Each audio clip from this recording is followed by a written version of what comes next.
Governor Michelle Lujan Grisham is considering a bill passed through the legislature last month that would change the way the state addresses child abuse and neglect cases.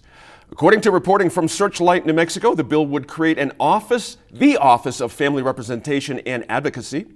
That would be a centralized agency with 5 locations around the state, each staffed with attorneys, social workers, and other staff to handle these cases. Now, the controversy is rooted in a belief from some child advocacy attorneys who say this will cost a lot of money without resolving the core problems in our state's approach to child welfare, specifically the quality of representation for children. Now, with that said, is this bill, Michael Byrd, a step in the right direction? Or are we kind of putting the cart before the horse here? I guess this is for New Mexico. Welcome to New Mexico. This is one of those long-standing issues that goes back, unfortunately, far too long. And of course, the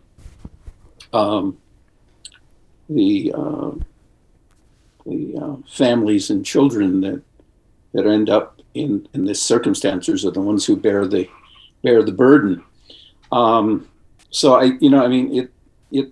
It again, for me, it seems like it's a structural sort of issue in that we have a host of issues that have always challenged New Mexico: child poverty in general, right. Families that have been impacted by substance abuse and a host of other issues that create an environment that, in fact, can unfortunately put families and children at risk. And there have been, it seems to me, a number of iterations on solutions to addressing this issue. I guess the takeaway I have is that you have advocates who've been engaged in this area of activity for quite some time, and if in fact if there's a significant number of them, or some of them are raising issues and concerns, I guess I'd have to just kind of wonder, well, was there not an opportunity to engage people in a conversation and have some discourse on in effect, is this the best way to address this issue? Right.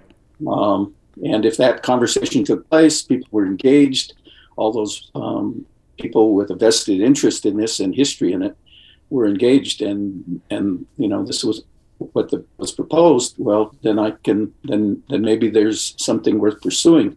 If not, then it would seem to me a conversation, if you're going to address an issue this critical and of this significance on the state, that there needs to really be greater conversations. And I'm not in government, so somebody can say, well, he doesn't know what he's talking about. Sure. But if there's a problem, you sit down and you pull people together and you try and draw up the best solution to addressing it.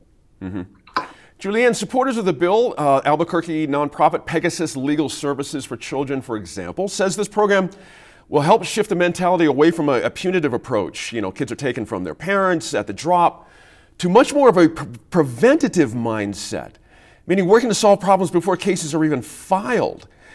Is that how we should be approaching these situations? I mean, it seems logical.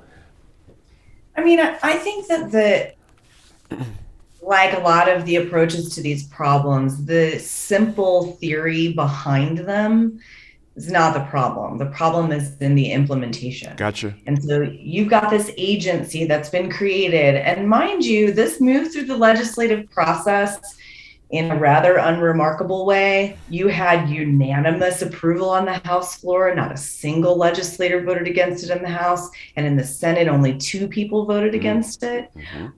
So that's an interesting note, I think. But really what you've got here is a system that was envisioned to perform similarly to the law office of the public defender, to be an independent agency full of lawyers who would advocate for children and advocate for parents and serve as their attorneys in court.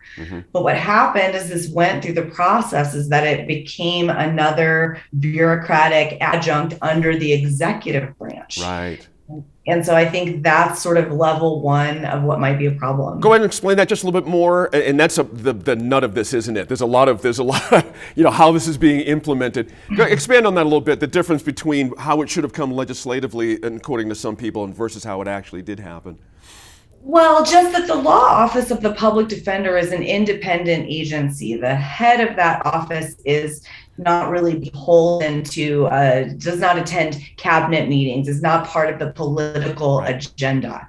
Also not part of the judiciary, not under the, the judge is not the boss of the public defender. In this case, you're really creating a state agency. The governor is the boss. Right. And there's another problem with lawyers. The law office of the public defender can't handle all the necessary child abuse and neglect cases with specialty because there aren't enough lawyers. And I love what a opinion letter writer in the Albuquerque Journal said about this, which was, creating this office will not magically create new, different, and better attorneys. And in New Mexico, we have problems with attorneys not wanting to serve in public offices, not qualified, experienced attorneys, and not in rural areas, of which we have many. Ed, the governor just approved some pay raises for a big chunk of public employees, that's for sure, to kind of address this. But it's clear, Julianne's not saying it's just about money, certainly, but it is about money in many ways, you know what I mean? So I have to say again, the plan seems like this is what folks have been calling for about 20 years. When you really think about it, to have a separate unit here and really get closer to the problem on the ground here. I'm interested in your sense on that angle. In my private practice, I work with a lot of GALs, and I deal with cases involving abused and neglected children from time to time. And I look at this oversight agency. And on the surface, it sounds great. We all want greater oversight. We all want a better system. But what we're throwing into this is another bureaucracy. Was there a way to accomplish the same mission, the same goals, the same objectives by improving the current system versus creating funding for a whole new agency?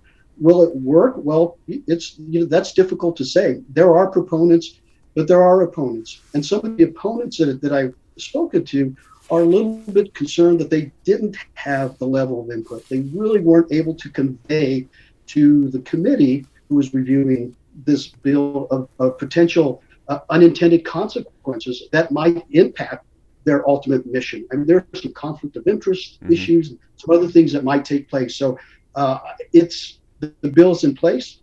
It's law. It's been signed. So at this point, it's a wait and see. And maybe there's a way to tweak it down the road to ensure that we are accomplishing what the bill is intended to do. Ed, I wonder your opinion also, I got one for Michael as well, but your opinion about the lawyer turnover that Julianne mentioned. Does this help solve that in your view, having these field offices and all that kind of a thing? If convenience is a reason why attorneys pursue a position at any given place, then convenience, might come into play. Yeah. That level of the number of attorneys that seek positions for convenience, well, that's hard to say. Ultimately, this type of lawyering, if you will, is very difficult. Yep. It's highly emotional. It's a very difficult field in which to operate, and I would venture to say that most of the turnover is the result of the high pressure and maybe low pay. Sometimes pay may be a motivator, and some people may say, okay, I'm willing to put up with what I have to in order to be an effective attorney in these types of cases if I make a little money. So and then that too remains to be seen. That's a good point. Hey, Mike, I just got 20 seconds here, if I can. Oh, go ahead, Julianne. My fault. I see you there. I was just going to say, when you framed the question earlier and you talked about prevention versus punishment, I think you left out the word that really gets used a lot, which is unification. And that's the push that you see in New Mexico that I think is also not without flaw. as a journalist, I've covered lots of cases where reunification allowed parents an opportunity to hurt their children again. Yep. And so I think sort of painting that broad brush that unification is the same thing as prevention is a little dangerous also. Just wanted to raise that. Good point there. Mike, if you have a last word on that, we'll take it. My fault there. Didn't mean to skip over you. Hey, by the way, public defenders are not getting any money this time around. Should they have gotten some? Is this part of the problem here?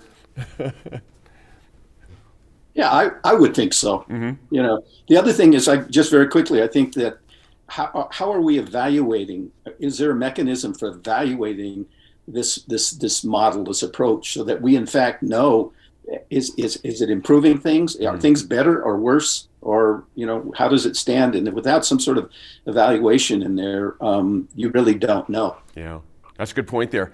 Thanks again for your thoughts on that issue. We'll return to the line in one final time in less than 15 minutes. Talk about the situation in Ukraine, how it's affecting gas prices across the country, and a new proposal from the governor to help lower those costs on consumers.